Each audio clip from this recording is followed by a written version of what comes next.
Vale, pues hoy tenemos a Melina Ángel para hacer un pequeño podcast y hablar un poco de la biomimesis, del bioregionalismo y cómo afecta esto a los gobiernos locales.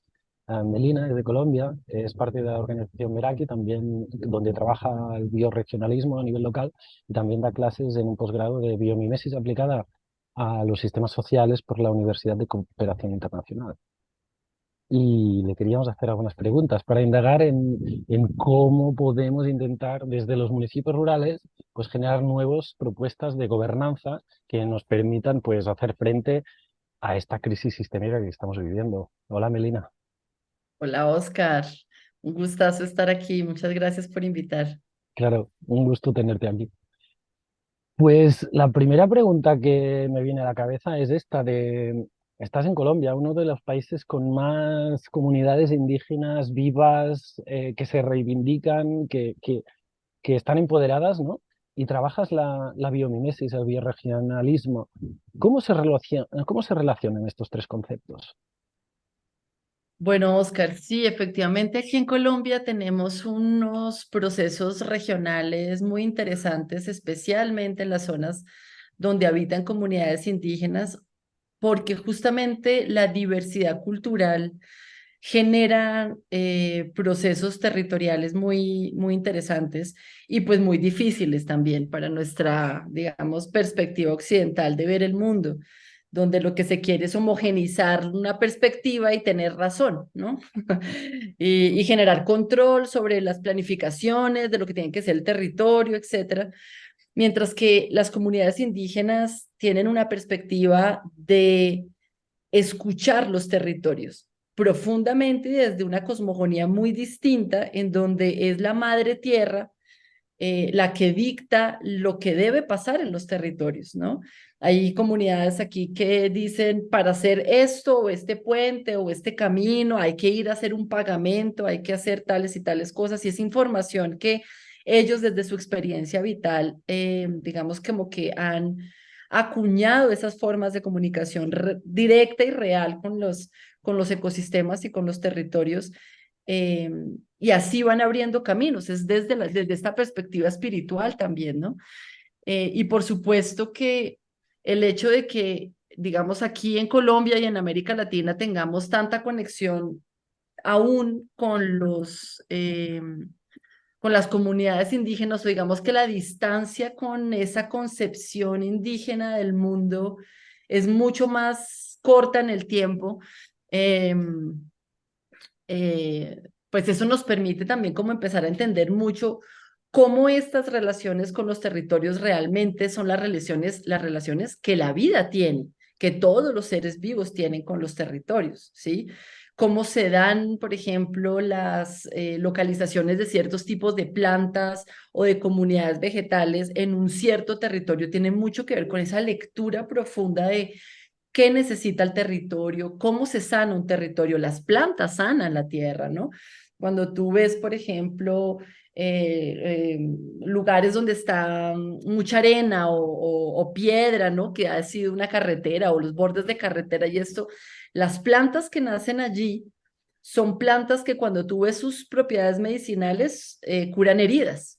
Entonces se establecen en lugares donde la tierra debe ser curada, ¿cierto?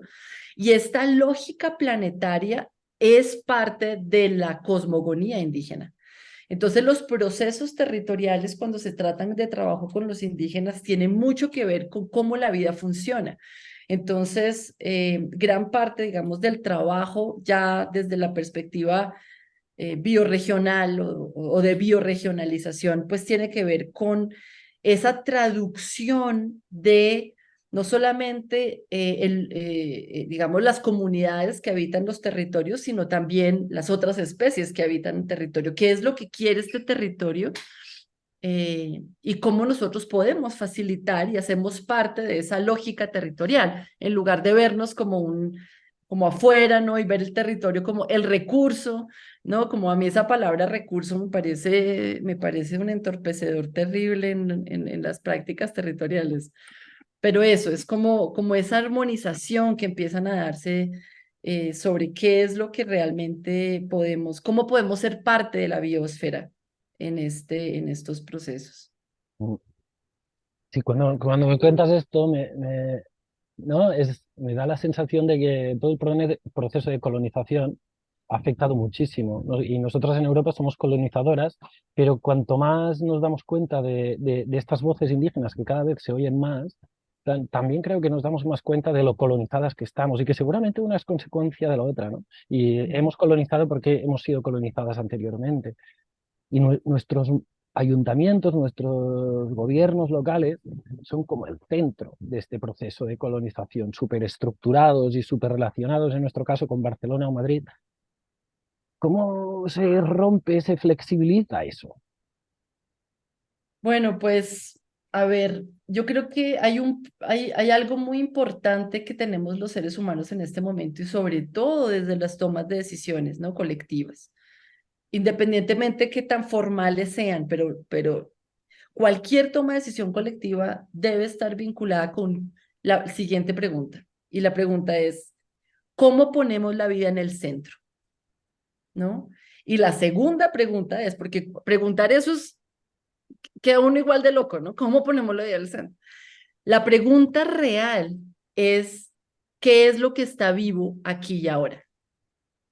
Puede que esté vivo un proceso de reivindicación social, con mucha rabia, con mucha herida. Bueno, pero eso es vida. La rabia es vida, es fuerza vital. Cuando uno tiene rabia, uno tiene, está aprendido, o sea, aquí todo funciona, ¿cierto? Pero entonces, ¿cómo escuchamos qué hay detrás de esa rabia? ¿Cómo podemos sostener el proceso para que esa vida que está ahí pueda moverse, ¿no? Pueda canalizarse hacia una creatividad, hacia una creación colectiva de territorio. Entonces, desde la perspectiva, digamos, de los gobiernos locales, eh, es fundamental aprender a escuchar, es fundamental aprender a darnos cuenta cómo es la dinámica real del territorio, en vez de querer hacer una oferta. ¿Sí? Nos han metido en la cabeza que la gobernanza es un proceso económico de oferta y demanda. ¿Sí? Entonces, ¿qué ofrece este gobierno? No, que ofrecemos hacer las carreteras, no sé qué, ¿no? Entonces, quiéranlo o no lo quieran, o sea, ya ni siquiera es una cosa de que si lo compran o no, ¿no? Es una oferta impuesta, ¿no? Y entonces, en lugar de generar un proceso de gobernanza de escucha, ¿qué es lo que realmente la gente está necesitando ahora?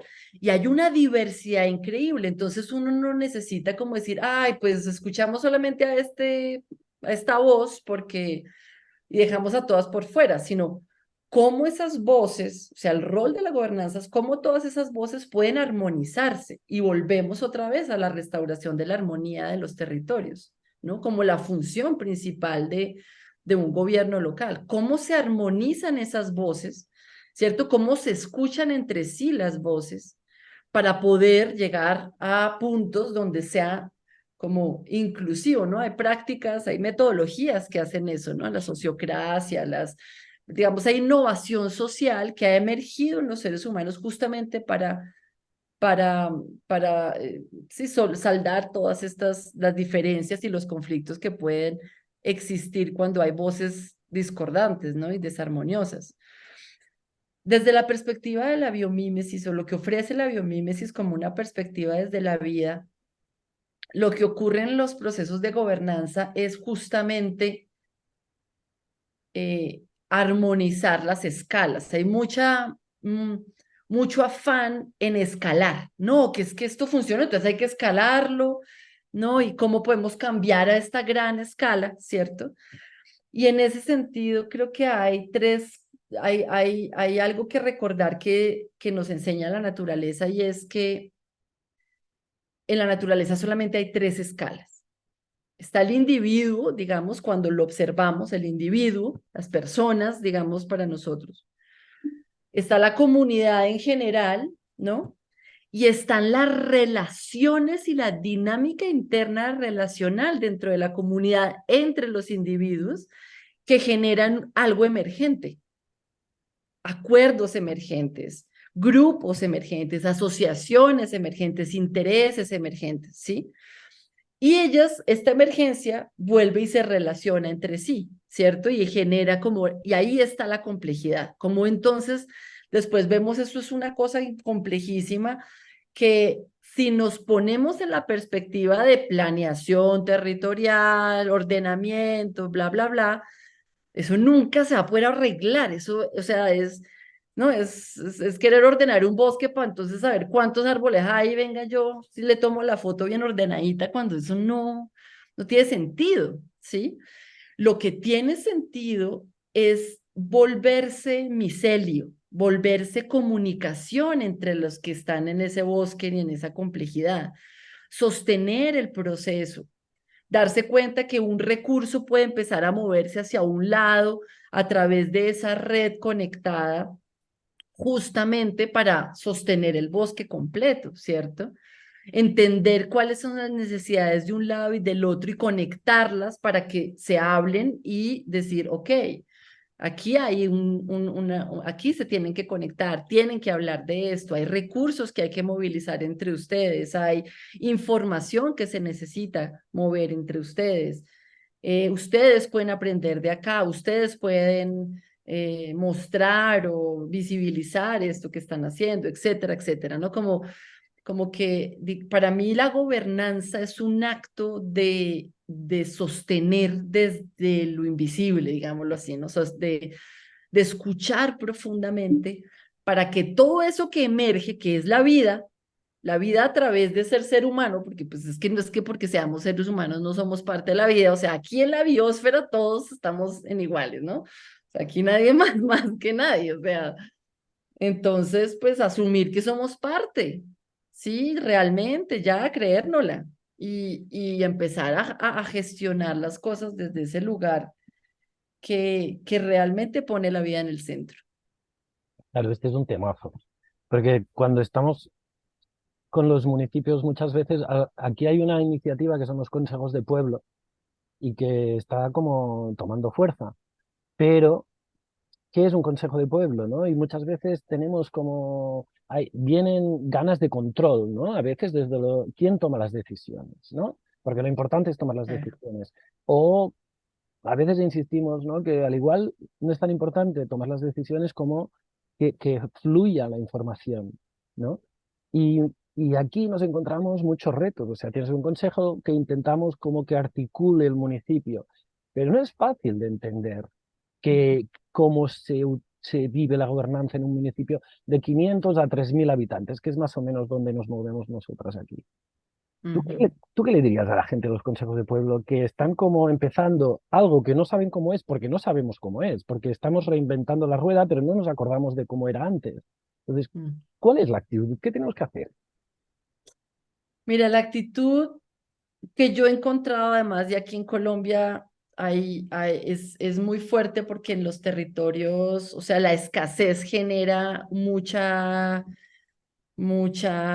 corrupción en términos de cómo hago yo para sacar algún tipo de provecho cuando siento que nunca he tenido ninguna ventaja, ¿cierto? Entonces, creo que básicamente es la aceptación de eso, es ser reales, completamente reales acerca de las necesidades personales que tenemos en un tipo organizacional, ¿sí? Y lograr decir, miren, es que yo necesito tener la razón. O sea, hay una parte de mí que, mierda, necesita tener la razón. ¿Y cómo hago para tenerla y al mismo tiempo sé que eso no es lo que debería ser, ¿no? Como esas contradicciones internas profundas, ¿cierto? Que se remontan a, a los tiempos de los tiempos. O sea, aquí hemos heredado esas cosas, esas faltas de validación justamente en ese proceso de colonización que hablaba, ¿cierto? Y que hemos tenido que integrar al colonizador justamente para sobrevivir. O sea, todos los pueblos del mundo tenemos muertos violentos por procesos de colonización. Todos, todos. No hay un ser humano que se salve de esa historia, ni uno, ¿sí? Y, y la integración del colonizador simplemente nos divide la conciencia y hay partes de nosotros que estamos fundamentalmente agarrados a ser el colonizador. ¿no? Porque es lo que nos ha permitido sobrevivir por generaciones. Entonces, hacer las paces entre esas partes, y el uno que quiere realmente como avanzar y que haya cambio social y que lo motiva a estar en un consejo de este tipo, ¿cierto? Con el otro personaje interno que dice, no, pero es que tú sí sabes cómo se tiene que hacer las cosas.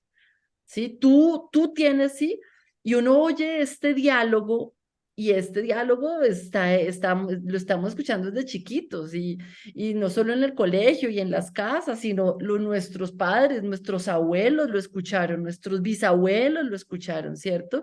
Con variaciones de la época, pero que de alguna forma tienen que ver es como con necesidades profundas tribales. A nosotros, digamos, o sea, las necesidades tribales son la validación, la seguridad, la escucha profunda, que no la tuvimos de chiquitos, ¿sí? Entonces, eh, es como si estuviéramos siempre forzados para tenerla por otro lado, ¿sí? Entonces, la imposición es una de las formas de tener validez, de validar nuestro ser. Entonces, poner la vida en el centro es no hacernos los pendejos que queremos poner la vida, entonces toda la vida en el centro cuando no somos capaces de manejar nuestra vida y no ponemos la vida, nuestra propia vida en nuestro propio centro, ¿cierto? Entonces, esto de escuchar todas las voces es un fractal de lo que tenemos que hacer adentro. Para mí estos son, el proceso individual y el proceso colectivo están profundos, o sea, son fractales, son lo mismo. Entonces, hacerlo adentro y generar ese espacio de realidad en donde sí, pues tengo esta dualidad y puedo abrir esta vulnerabilidad de tener esta dualidad con mis congéneres que también las tienen, porque aquí no se salva nadie, ¿cierto? Y decir como, bueno, ¿y qué hacemos con el control? Pues volvámonos creativos, pongámoslo en un canasto o en una caja, ¿no? Hagamos una carta, control, te amo, te vales mucho, pero mira que, ¿no? Y una cosa simbólica, o sea, y ahí está lo del conocimiento indígena, también pagar significa eso, hacer los pagamentos indígenas. Significa eso, limpiar el pensamiento y poder decir, puchica, o sea, esta dualidad que tengo la vemos, la entendemos, madre, tierra, ¿sí? Mira, aquí estoy, esto es lo que soy. Entonces, ¿qué hacemos? Acéptame como soy y yo trato de dar lo mejor de mí. Y ese espacio como de esa humildad que lo que hace es profundizar la conciencia de la tierra misma en sí misma, ¿cierto? Porque somos biosfera. Es una manera profunda de hacernos cargo de la vida que tenemos, de la vida que se nos ha dado. Y ahí sí podemos servir, ahí sí podemos escuchar más profundamente cuál es la buena decisión, escuchar más profundamente cuál es el camino. Ustedes sienten que hay que ir por allá. Mira, hay un ejemplo muy lindo de, de los renos, ¿no? De las tundras, de la tundra. Eh, el macho, o sea, estas son grandes grupos de animales, ¿no? Y el macho es este que tiene el cuerno muy grande y que simplemente anteriormente, digamos, en los años 60 70 se describía el comportamiento de los machos como el líder. Todo el mundo sigue al macho y eso es el que tiene que mandar. Él manda, ¿sí? Esa descripción de la naturaleza. Pero artículos más recientes de ese mismo comportamiento se dieron cuenta que hay una cosa que ocurre y es que, bueno, en la tundra son colinitas y en verano cuando hay comida para comer, cuando hay plantas, eh, hay muchas moscas, muchas, o sea, esto es como se pueden coger con la mano, ¿no? Entonces lo que pasa es que ellos están en las puntas de las colinas donde hay viento y no hay moscas, ¿cierto? Y después bajan en grupo y comen en los valles, pero arriba no hay comida, entonces hay como... eh, y ellos cuando están comiendo, claro, hay una atención profunda, además porque son presas, o sea, en cualquier momento llegan lobos o, ¿no? Entonces, están comiendo ahí una tensión profunda y en un momento dado, una hembra levanta la cabeza y mira hacia una dirección y se queda mirando, ¿no? Y todos están comiendo así súper concentrados y de pronto otra hembra levanta la cabeza y vuelve y mira a la misma dirección. Y así varias hembras empiezan a sentir algo y focalizan eso. Cuando llega una masa crítica, el macho que es capaz de sensar, de sentir esa masa crítica de su grupo que protege, ¿cierto? Levanta la cabeza, mira en esa dirección y comienza a caminar hacia allá y ahí todo el grupo avanza. ¿Cuál es la función más importante ahí? O sea, no, uno no puede decir cuál es más importante, todas son importantes, ¿cierto? Ujú. Sensar el momento, sensar la dirección, sensar el grupo, protegerlo, o sea, entonces fíjate cómo una narrativa, cómo podemos crear narrativas de cuidado acerca de ese sensar el momento, ese sentir qué es lo que pasa, y para sentir lo que pasa, uno tiene que estar muy conectado con uno mismo. Si tú estás en un conflicto, en una angustia, en un que no sabes, en que tienes que tener la razón, eso produce mucho estrés. Entonces no puedes sensar, pero si eres capaz de tener una cierta paz con esos aspectos de ti mismo, ya puedes abrir otros canales, se abren otros canales, es simplemente dejar que la vida nos atraviese. Eso. Súper interesante. El otro día, porque con todo esto, ¿no? Hay esta nueva como propuesta emergente, ¿no? Que en lugar de estas limitaciones de marcaciones políticas y tal, ¿no? O sea, ponemos la vida en el centro, escuchamos el ecosistema, pero estos límites no funcionan. Entonces está apareciendo el biorregionalismo. Y se empieza a huir, pero no está muy claro. El otro día también estábamos con Isabel Carlyle, ¿no? Que tú conoces, y le estábamos preguntando también, ¿no? De cómo se trabaja en Devon el biorregionalismo. Pero claro, Sí. no tiene nada que ver cómo lo hacéis en Colombia, imagino, porque todo esto depende mucho del sitio, del espacio, de la cultura. Mm. ¿Cómo trabajáis el Uf. biorregionalismo? Mira, Colombia es uno de los países más diversos del mundo porque tiene cualquier cantidad de geografías, ¿no? Em, y, y lo que nos hemos dado cuenta trabajando con comunidades en sus regiones es que las regiones se autodelimitan, o sea, es algo así como, no, yo del filito de la montaña de allí para allá nunca hablamos con esa gente que está allá para allá, ¿sí? Nosotros hablamos con los que están allí y allí y hemos intercambiado con los que están más allácito, pero realmente ellos no son tan de nosotros. Digamos como que culturalmente hay una relación con la geografía y con la biodiversidad que se ocupa. Y eso es una sensación, digamos, que no se puede ver en un mapa, no necesariamente. O sea, tú después coges el mapa y dices, bueno, pues va de aquí a aquí, ¿no? Pero eso se siente, ¿no? Incluso en las ciudades. Yo hace poco volví a Bogotá a vivir. Yo no vivía en Bogotá y en una ciudad hace muchísimos años y me vuelvo a acercar al lugar donde nací y es como que yo no quiero salir de la cuenca donde estoy. Es una cosa muy extraña, o sea, como que yo sé que el río Vicachá está aquí, el río Neuque, y voy hasta la vuelta del Neuque que baja para allá, y ese es mi territorio, o sea, y muy posiblemente cuando tú ves realmente cómo es el territorio, claro, es el pie de monte de Bogotá, es el comienzo de la zona de lagos que antiguamente había en la sabana de Bogotá. Y yo digo, o sea, hay una relación personal con un territorio específico, ¿sí? Yo crecí aquí, crecí aquí, después me fui. Y cuando vuelvo es como, ay, yo no quiero irme para ningún otro lado, ¿no? Hay como un arraigo, ¿no? Hay una, y eso todo el mundo lo siente. O sea, lo que yo he visto en el trabajo con las bioregiones acá es que es que la pertenencia territorial es una de las necesidades tribales más importantes.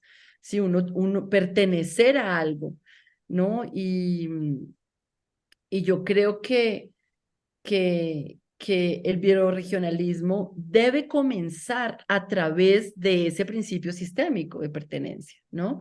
Y ese el principio en el cual está no solamente la fuerza vital, desde donde emerge la fuerza vital, sino donde se crean condiciones que conducen a la vida. Tú quieres que ese espacio florezca, ¿sí? Mientras satisfacemos las necesidades del momento, ¿cierto? Mientras podemos vivir en ese espacio, mientras estamos, ¿no? Y esta dinámica crea abundancia dentro de esos límites y esos bordes, porque al yo dar, estoy promoviendo que el mismo territorio responda a ese dar, ¿sí? Y responde produciendo agradecimiento y dando más, ¿cierto? Como esos espacios de reciprocidad que a veces parecen muy cliché, ¿no? Muy nueva era la vaina, pero sí, o sea, hay una necesidad de esa conexión con tu calle. ¿Cómo diseñas tu calle? ¿Qué necesitas que haya para la regeneración urbana, ¿no? ¿Cómo volvemos a sacar a los ríos de los caños? ¿Cómo podemos regenerar esos ecosistemas? ¿Cómo podemos hacer que, sí, Bogotá es una ciudad que tiene cerros al oriente y de ahí bajan muchos ríos, atraviesan la ciudad y llegan a un río al occidente, que es el río Bogotá, que es el que recibe toda la descarga de aguas contaminadas, sucias de la ciudad? ¿Y por qué no los ríos se vuelven lugares o las calles se vuelven lugares donde limpiemos el agua para que llegue limpia abajo? En lugar de pensar en una súper gran planta de tratamiento, que ese es el problema de pensar en estas escalas tan grandes, que nunca jamás van a ser capaces de limpiar tanta agua, ¿sí? Porque eso es monstruoso, ¿cierto? Pero cada calle podría estar limpiando el agua, se usa, incluso recogiendo el agua, ¿no? Si lo pensamos, digamos, como en un diseño mucho más amplio. Pero, pero digamos que la conexión, bueno, y eso en las ciudades, ¿no? Pero en los territorios rurales, pues, es muchísimo más fuerte, ¿no? Es muchísimo más fuerte. Y la gente sabe, ¿no? En la Amazonía que uno dice, la Amazonía, eso es lo mismo, eso es selva al infinito, mentiras, uno entra a la Amazonía y tienes los salados, tienes o los morichales, ¿no? O ciertos tipos de ecosistemas que es donde la gente, una comunidad se mueve y dice, aquí es nuestro espacio vital y en tal otro lado, ahí ya lo compartimos con no sé quién, ¿no? Y esos son las bioregiones. Las bioregiones son marcadas por la biodiversidad, por la conexión con el territorio. A partir de eso, digamos que es como los procesos que se dan, ¿cierto? Em, y, y justamente el uso de los principios de vida, como te estaba comentando, el de crear condiciones para que conducen a la vida, la fuerza vital, ¿no? Crear abundancia dentro de esos límites, satisfacer las necesidades, florecer satisfaciendo las necesidades del momento. Y pues otros principios de vida nos ayudan justamente a medirle el pulso a un territorio, una bioregión, ¿no? El término, digamos, de bioregionalización viene justamente de la capacidad que podamos tener como seres humanos de aplicar los sistemas de vida, los principios de vida para crear condiciones para la vida, ¿sí? Si una comunidad no es capaz de aplicarlo desde una perspectiva, no es capaz de hacerlo, es porque está trabajando una escala que no debería trabajar, por ejemplo, ¿no? Como que la escala también, la bioregión también te dice cuál es tu espacio de influencia, ¿no? ¿Dónde está tu vitalidad? ¿Desde dónde sale el, la vida? Hace poquito me enteré de una cosa muy interesante que te quiero contar y es que estábamos hablando justamente de las bioregiones y yo me acordé que Gandhi decía que eh, durante la independencia de la India, pues gran parte del proceso era un proceso económico de no depender de cosas extremadamente lejanas, sino de cómo volvernos autosuficientes para justamente garantizar la sobrevivencia y la independencia. Y Gandhi decía que eso tenía que pasar en 100 kilómetros cuadrados, ¿no? Y le conté esto de pura casualidad a una persona que había trabajado con jaguar en Colombia. Y me dice, uy, ese es el mismo territorio de un jaguar. Y yo, no, ahora lo tengo aquí en mi tablero, el jaguar, ¿no? Porque, o sea, exacto. O sea, la naturaleza lo entiende perfecto, ¿no?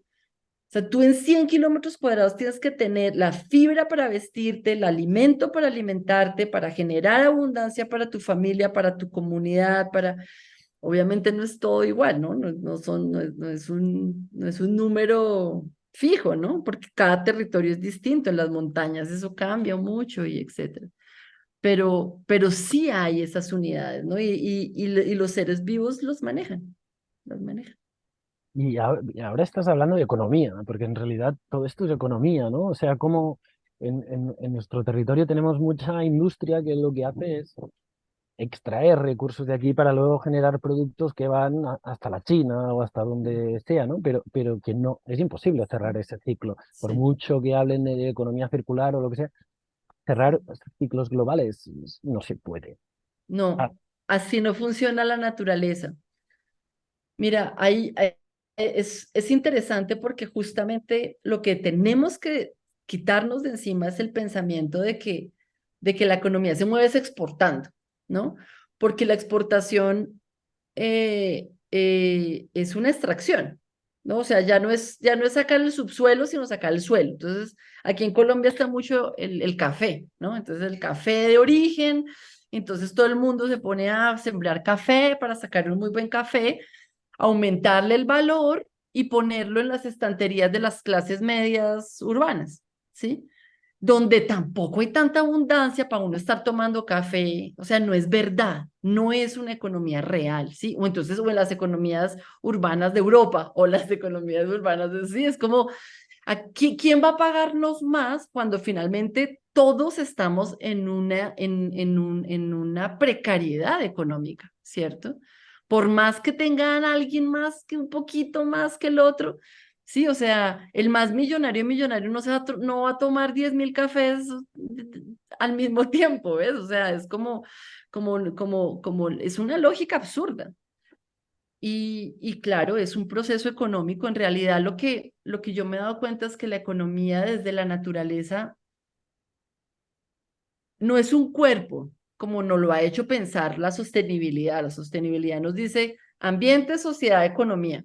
Pero la economía no es un cuerpo, la economía es un flujo y no es un flujo de producción, es un flujo de recursos, es un flujo de energía, es un flujo de información, ¿sí? Y es a través de una conectividad. Y hay un mito que tenemos, digamos, como los que somos un poco más de izquierda o con pensamientos colectivos, ¿cierto? De los comunes, etcétera. Y es el mito de la acumulación. No, yo no quiero acumular, yo no quiero, no, hay ese mito de la acumulación, pero fíjate que en la naturaleza la acumulación se da.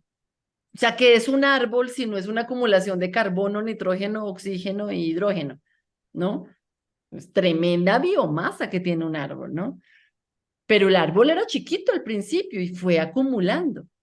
Pero el proceso de acumulación es un proceso de relaciones. Mientras el árbol va creciendo, más relaciones va generando con muchos más organismos, con los carpinteros, con las avispas, con las ardillas, con otras aves, con mamíferos, con hongos, con bacterias, con otras plantas, ¿sí? Y un árbol no está ahí, ay, a ver a quién jodo, ¿no? Para tener más biomasa.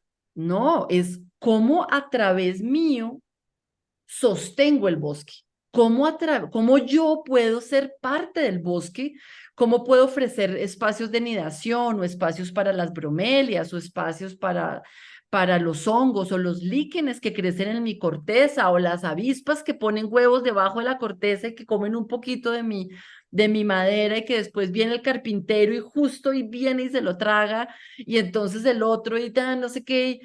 ¿Cómo puedo, con una acumulación es siempre estar al servicio? Entonces, si yo pienso en el dinero como un flujo, digamos, de recursos con los cuales yo me relaciono con otros, o que creo bosque, creo abundancia para todos. Entonces, esa acumulación de capital, ¿cómo puede estar al servicio en relación con infinidad de procesos? ¿Sí? Lo que estamos viendo económicamente ahora es eso en biología se llama enfermedad, es una diabetes, es una enfermedad sistémica, una gran acumulación de algo, ¿cierto? Y la absoluta escasez de otra cosa. Eso es diabetes, ¿no? Eso es tener la insulina en 25, ¿no? Y pues, y pues estamos, o sea, la economía como está planteada es un proceso de enfermedad. Entonces, ¿cómo podemos empezar a soltar y hacer esos tránsitos económicos en donde la bioregión es tan floreciente y todos estamos tan bien que yo digo, quiero ir a visitarte, o sea, muéstrame, o sea, qué delicia participar de tu abundancia y tú dices, por favor, o sea, bienvenida, ¿sí? Y eso genera, claro, intercambios, eso genera relaciones a otra escala, pero no es una extracción de tu biorregión, es una relación con tu biorregión, ¿ya? Y ahí ya volvemos al problema de las escalas, ¿sí? Y ahí ya es como si cada biorregión fuera un individuo que se relaciona con otras biorregiones en una comunidad de biorregiones y ahí se crean relaciones y hay otro tipo de intercambios. ¿Sí? Así es, digamos, la economía en la naturaleza. Y lo más interesante de observar la naturaleza desde la perspectiva económica es que un gran cantidad de zona verde, digamos, un bosque, una selva, a través de su respirar, ¿no? De todos los terpenos que producen las hojas, las millones de hojas de una selva, interactúan con la atmósfera y son capaces de hacer que se condense el agua y que llueva, ¿sí? Entonces, un bosque está en relación con la tierra misma para generar condiciones que conducen a la vida. Y esa es la lógica de la Tierra. A uno le parece como, uy, no, pues qué idealista, pero es que así funciona. Esto no es de que me lo inventé, es que así funciona. Y ha funcionado durante 3.800 millones de años, ¿sí? O sea, esto está, entonces, ¿por qué no? ¿Por qué no hacerle caso a la Tierra? ¿Por qué no escuchar esas lógicas? ¿Sí? Qué bonito, inspirador. Una última pregunta. Para, para aprender o para aplicar la biomimesis, ¿necesitamos ser biólogas o hacer un posgrado en biología y biomimesis social? ¿Podemos hacerlo sin todo eso? ¿Cómo lo hacemos? Uy, mira, esa pregunta me encanta porque, claro, yo enseño esto y yo quiero que todo el mundo aprenda conmigo. Pero al mismo tiempo, lo que yo enseño es decirle a la gente, eso está en ti, la vida está en ti, tú tienes vida, entra adentro. El camino es hacia adentro, la evolución es hacia adentro. La vida nos está, además ahorita, no sé si te has dado cuenta que le están subiendo ahí el volumen de intensidad a los procesos relacionales, pero nos están poniendo, mírate, mírate, echa para adentro, toma la decisión de poner la vida en el centro, de poner tu vida, cómo manejas tus límites, cómo manejas tu intuición. Si escuchaste lo que dije, viste que yo te lo dije, ¿no? Como tenemos la vida ahí. Y, y yo siento que, y les recomiendo a todos absolutamente, que no olviden hacer, ir a la naturaleza, tomar el tiempo de escuchar, de salir del teléfono, ¿sí? Y de escuchar un árbol, de tomarse 10 minutos, 15 minutos, tú que tienes esta vista tan maravillosa, ¿cierto?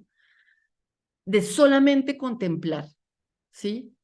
De decir, estás ahí uno pensando, trabajando y ¡trun! Sonó un pajarito, como, ¿qué dijo? ¿Sí? Como profundamente, como, ¿qué dijo el pajarito? Hacerte la pregunta. Sí, yo he tenido experiencias de hablar con los animales.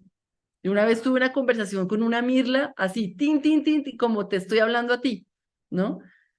Y eso para mí fue como, y fue porque estaba en un país donde no entendía la lengua, ¿no? Entonces, y estaba hablando en inglés, entonces todo era como una mezcla y estaba con jet lag y toda la vaina, y como que mi cerebro, pluf, conectó y yo entendí lo que dijo el pajarito. Y los pájaros dicen lo siguiente, los pájaros cuando llegan al sitio y cantan, dicen, hola, hola a todos, estoy aquí. Y si tú piensas eso, cuando le contestas un poco al estilo pajarito, ¿no? Como, ¿sí? Pero que estás pensando eso, te escuchan, entras en la conversación. Entonces, entremos en la conversación de la naturaleza, entremos en la conversación de nuestro corazón, hagámonos reales, estemos aquí. Eso es el camino, por más raro que parezca. No, no, no, no parece raro. Pues es súper inspirador. Muchísimas gracias, Melina. No, a ti, Oscar, muchas gracias por invitarme y espero que esto también inspire a más personas allá en tu bioregión. Seguro que es. Y somos bioregiones que estamos caminando juntas, ¿no? Entonces, sigamos con este contacto. Totalmente. Así es. Pues muchísimas gracias. Gracias a Dios, Oscar.